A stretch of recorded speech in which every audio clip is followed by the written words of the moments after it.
រឿងបុរសលក់ឫស្សីនៅទីក្រុងកាលពីព្រេងនាយមានបុរសស្រុកស្រែម្នាក់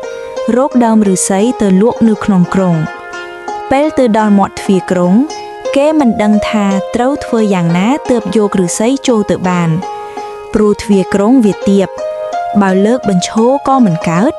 បើលើកទទឹងក៏មិនចូលចុះហើយគេក៏បានតែនៅត្រឹមក្រុមមុខមាត់ទ្វារនោះទៅមានបុរសចំណាក់ម្នាក់ដើរមកឃើញហើយនិយាយទាំងសើចតិចថាចំជាល្ងងមែនតួយើងមិនមែនជាអ្នកប្រាជ្ញអីក៏គេដឹងដែរតែយើងបានឃើញពន្លឺថ្ងៃមុនឯងឆ្ងាយណាស់ហើយជួយប្រាប់យកតែបុណ្យចុះឯងគ្រាន់តែកាត់វាជាពីរកំណត់ទៅជាការស្លែកទៅហើយល្ងងអើយល្ងងបុរសញាក់ស្រែក៏ឆ្លើយទៅវិញថាបើកាត់ជាពីរកំណត់អញ្ចឹងធ្វើម៉េចនឹងលុកបានថ្លៃទៅតាចាស់ឆ្លើយទោះជាយ៉ាងណាក៏វាគ្រាន់ជាងឯងយកចូលមិនបានដែរបុរសញាក់ស្រែគិតចុះគិតឡើងមិនដឹងថាធ្វើដូចម្ដេចឲ្យល្អជាងនេះ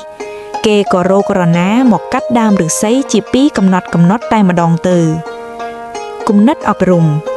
ពេលខ្លះត្រូវចេះបត់បែនតាមកាលៈទេសៈ